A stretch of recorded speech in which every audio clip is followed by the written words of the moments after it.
Sometimes doing podcasts can be fun, but they also tend to be pretty long. So we're going to see that again today as we tackle part 2 of Trent Horn's Council of Trent.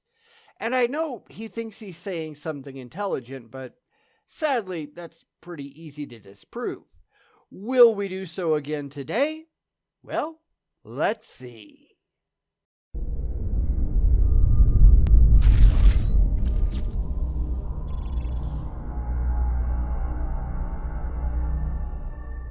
So, we're going to pick up right where we left off last time on Trent Horn's podcast, where he seems to think that there is any question in the world that atheists can't answer. So, perhaps we can't answer from his perspective, but his perspective is absurdly skewed, and that's usually the problem.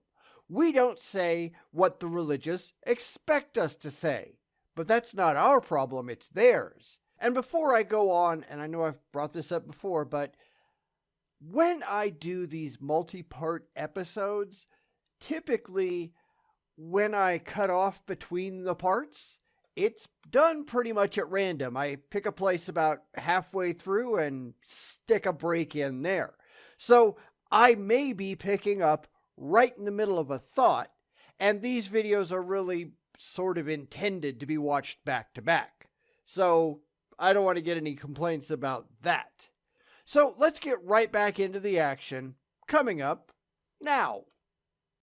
That's why I think it's better to ask whether certain beliefs are reasonable or unreasonable, and then use our reason to follow the arguments made in favor of those beliefs to see if either one of the premises is not true, or we have no good reason to think it's true, or there's been an error in the reasoning or a fallacy. After all, you can think something is reasonable even if it doesn't convince you. And that seems to take us more into the domain of reason than the domain of feelings. For example, in his conversation with fellow atheist Alex O'Connor, Matt Dillahunty said that even though he isn't convinced to become an ethical vegan, he thinks there's nothing unreasonable in Alex adopting ethical veganism. Although that's not quite how Matt put it when I asked him about it in our recent debate on the resurrection of Jesus. Except that is not how reality actually works. Reality doesn't revolve around arguments. It revolves around facts. Either a God is real or it's not. All the arguments in the world won't change that. What he really means here when he says reasonable or unreasonable is, well, does it sound good to me? But who the hell cares about that? Certainly not I. All I care about is whether the ideas in my head are verifiably congruent with the real world that we all share. Your feelings mean nothing, and that's a terrifying thought for most people. But terrifying or not, though, that's just how it goes. If you fall out of an airplane without a parachute, you can pray and wish and play make-believe all the way down. You're still going to go splat. Your feelings don't mean anything. It just is what it is. You don't have to like it, but that doesn't change the reality. This is really why the world is such a mess today, because far too many people, religious and non-religious alike, they have decided that they'd rather be happy than honest. That's going to come up in a second, I figure. I actually looked ahead a little bit, so sue me. People may not like what I'm about to say, but that doesn't change the actual reality of it. So let's get back to the discussion. Do you think ethical veganism that Alex endorses is unreasonable? Yes. I would never. So I don't have a problem with veganism, which was one of the reasons why this keeps coming up. As a matter of fact. Now, I have no problem at all with what you choose to do for yourself. If you want to sew your mouth to the ass end of a cow like some bovine human centipede, go ahead, knock yourself out. You make choices and you face the consequences. That's kind of how reality works. In fact, we did address one Alex O'Connor video a while back where I pointed out all of the emotional appeals that Alex was using while pretending that it was a logical or rational thing along the way. It wasn't. It wasn't at all. Now, you can choose not to eat animals. That's entirely up to you. I just don't happen to make that choice. You can also choose not to eat broccoli. Whatever floats your boat. Whatever ideas you invent to justify such a position, that is entirely up to you, so long as you understand that it doesn't exist outside of your head. And that's kind of the problem. A lot of people go from, well, I have decided to do this, to, I've decided that absolutely everybody else has to do this too, otherwise they're evil, vile, unethical people that I should kill. Yeah, screw you. Because a lot of this bizarre meta-ethical crap that we see going around so often in philosophical circles, it's just that. Crap. It's just people taking their own internal emotional compass and pointing it at everyone else, with the unwarranted assumption that everybody else has to agree. And that's not how it works. If you want to do it, that's fine by me. Go ahead, I will never stand in your way so long as you're not hurting anybody else. If you want to insist that I have to do it too, though, yeah, I'm going to tell you where to stick it, probably graphically.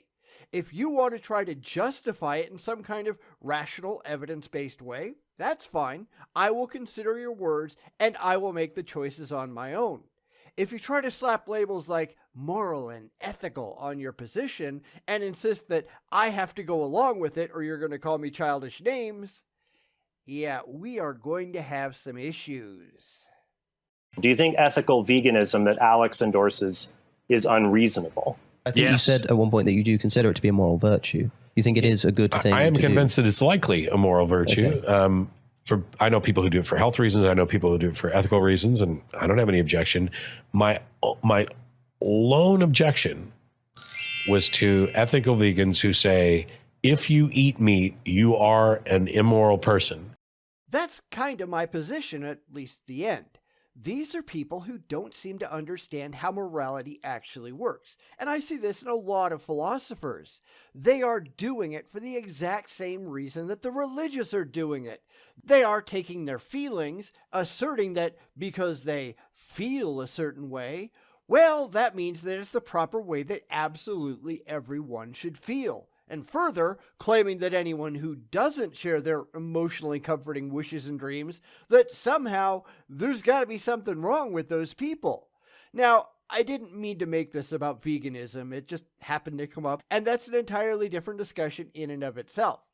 So let's piss off the YouTube algorithm and talk about something else that tends to have the same kind of overly emotional reaction. Suicide. There is a widespread belief among a wide-ranging group of people who seem to think that absolutely anyone who would ever even consider suicide for any reason whatsoever, anyone who might not cling to life tenaciously forever and ever and ever no matter what, there is something inherently wrong with those people. Much of humanity is so terrified of the very idea of death that they can't even consider the possibility of, not wanting to live forever and always. And because they are afraid, they assume that absolutely everybody is just like they are. Where have we heard that one before? But if you run into someone who doesn't want to live anymore for whatever reason, terminal cancer, constant agony, it doesn't really matter. I don't really care. But if they run into those people, they immediately declare that those people are out of their minds, because thinking that they're not might make them sad.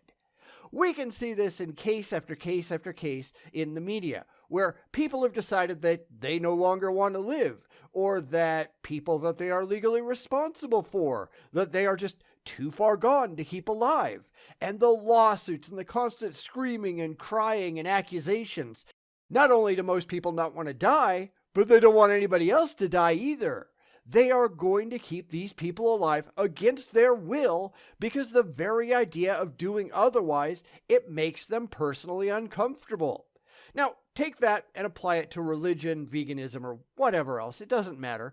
Anything about which people have strong philosophical or emotional attachments, and see just how far they're willing to go. This is not rational. This is emotional. But emotions, they don't mean anything to anyone but you.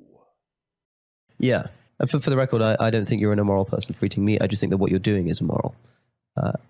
That Now, I can see. Do you think ethical veganism that Alex endorses is unreasonable? Yes.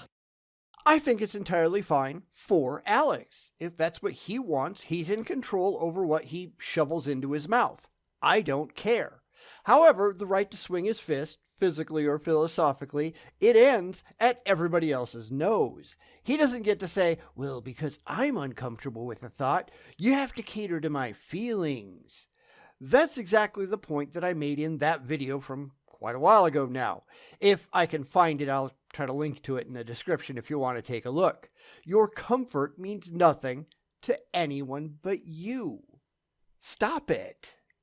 So I'd ask an atheist, could it ever be reasonable for someone to believe God exists? And if you ask atheistic philosophers, many of them will say, yeah. For example, Graham Oppy writes in his book, Arguing Against Gods, that, quote, there can be reasonable theists, atheists, and agnostics. For after all, there are undeniably sensitive, thoughtful, and intelligent people who fall into all three camps. The philosopher Thomas Nagel writes the following, I want atheism to be true, and am made uneasy by the fact that some of the most intelligent and well-informed people I know are religious believers. So let me return to the title of this video, which I admit it's a bit of a generalization, but video titles can kind of be that way. I said there's one question atheists can't answer, and that's what would prove God exists? I said it's not helpful to frame the question as what would convince you God exists, since that's more about feelings than rational discourse. I'd have to ask what you meant by reasonable, because according to the dictionary, it means having sound judgment, fair and sensible. So how do you reach sound judgment? Well, as far as I'm concerned, that begins with caring if the ideas in your head are actually true. It doesn't matter what you feel. It doesn't matter what you'd like to be true. It doesn't matter what makes you comfortable. Truth is truth for a reason. Deal with reality on its own terms, or you're not being reasonable. So no, under the current conditions, I don't see how any theist can be reasonable, because no theist that I've seen, and remember this is all about my experiences here, I cannot speak for anybody else, but no theist I've ever seen, no theist I've ever heard of, none of them have ever shown that they are more concerned about the actual state of reality than they are about their own internal feelings. And yes, you will hear people who will say, but you can't expect that. Why not? I expect people not to run around with a machete hacking people up. That's a perfectly reasonable, rational expectation, isn't it? Allowing rampant murder with no consequences at all is demonstrably bad for an ongoing society. If you want to be successful, then you don't allow things like that to happen. Going to what Graham Oppy said, being sensitive doesn't make you reasonable. It makes you emotional. There's a difference. Nowhere does, but I'd really like to hang out with them, have any real impact on the reasonableness of the specific beliefs. From the people who knew Jeffrey Dahmer most, they described him as a quiet, reserved, and seemingly normal person. How many murders happen and all the neighbors say, but he was such a nice person?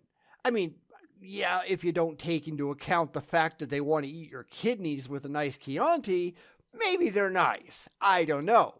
When we're talking reasonable, we're talking about mental processes.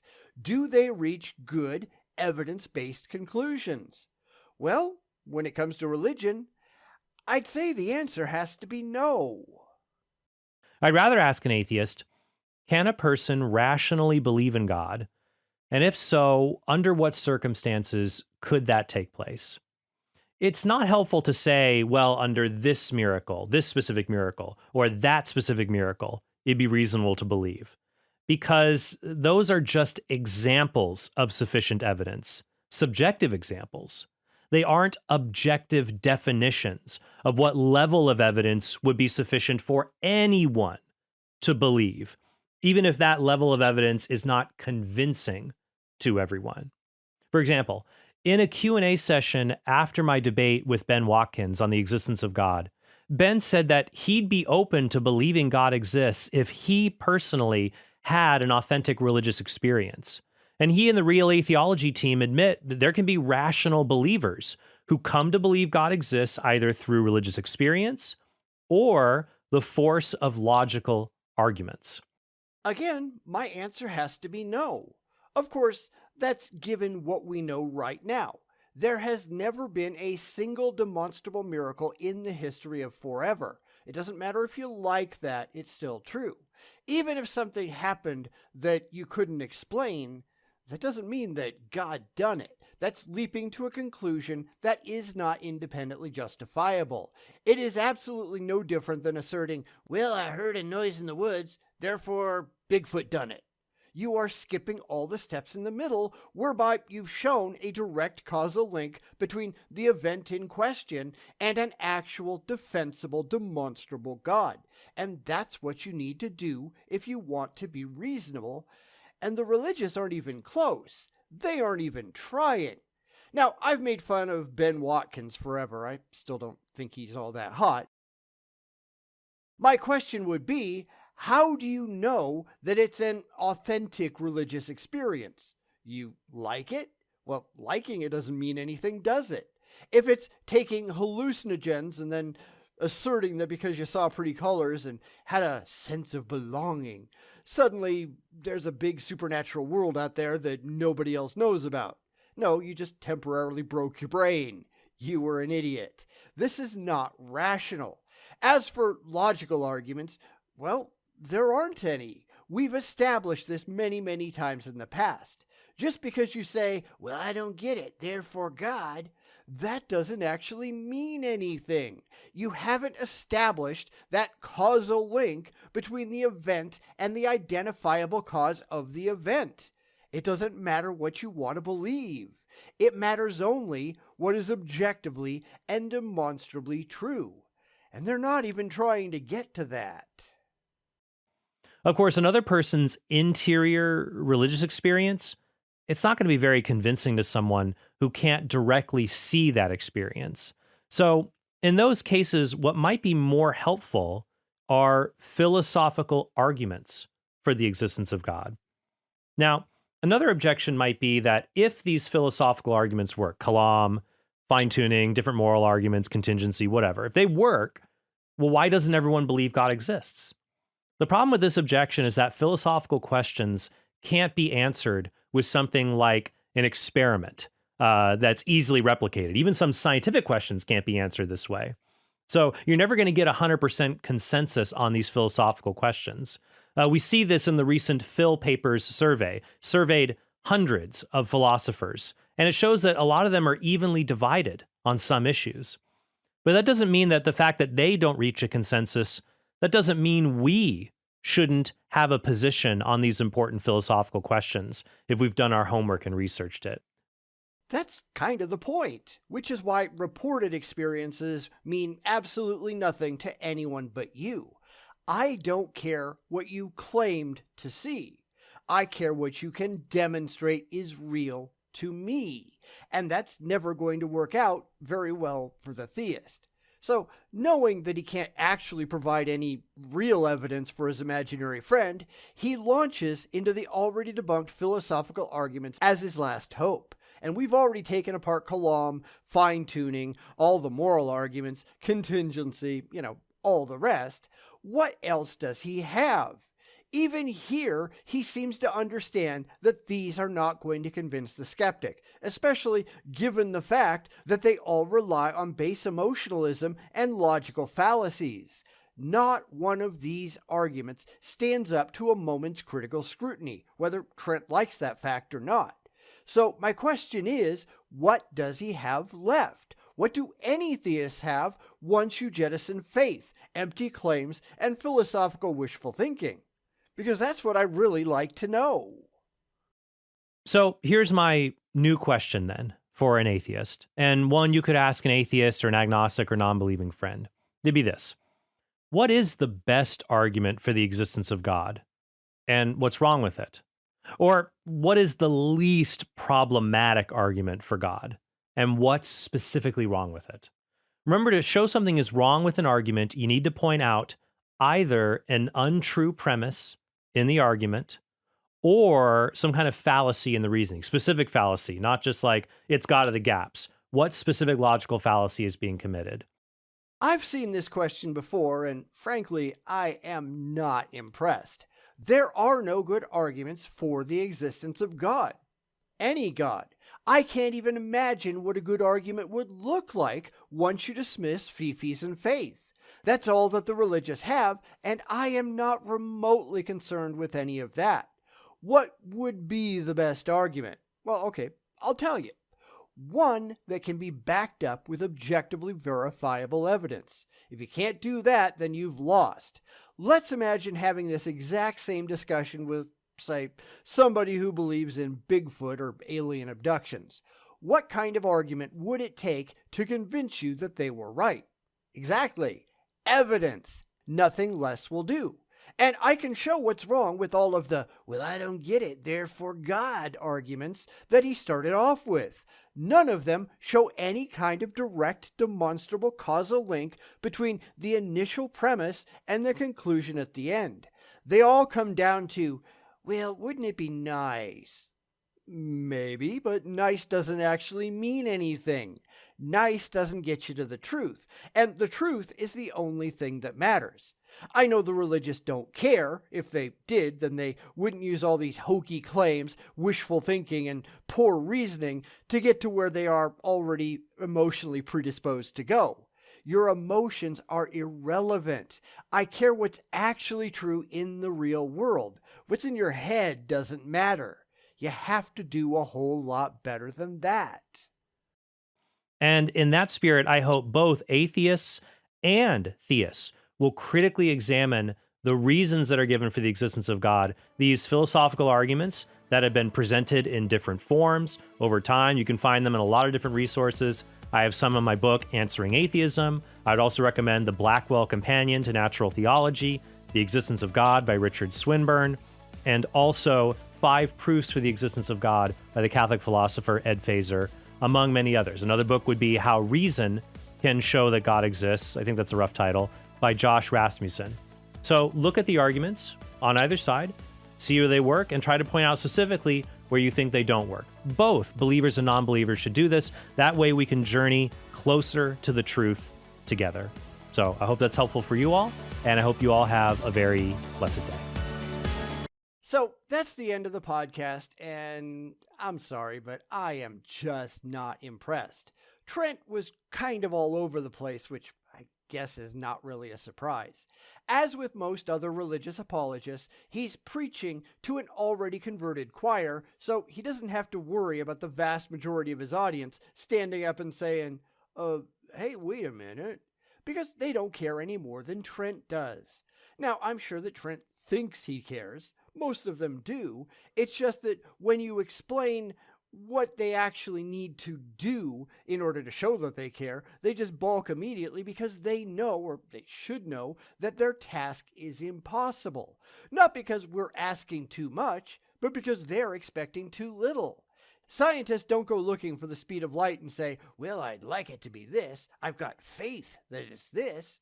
No, they just go and look. They test. They come up with evidence that supports a specific answer, and then they look to confirm it repeatedly. They say, well, this is what the evidence shows, therefore, that's what's true. Truth doesn't depend on your feelings. Truth depends on your facts. That's how actual rational inquiry works in the real world. Something that exists, exists. No faith required. Faith is the antithesis of rationality, but sadly, faith is really all the religious have to offer. People ought, if they were credible, to look at religion, recognize its fatal flaws, and reject it until something better comes along. They won't, of course, because they aren't rational. They're emotional, and emotions don't mean anything. They are not a credible or demonstrable path to anything remotely resembling objective truth. It doesn't matter what you want to believe. It matters only what you can prove. Try to prove something, anything, because until you can, you are not going anywhere fast. Boom, boom, boom,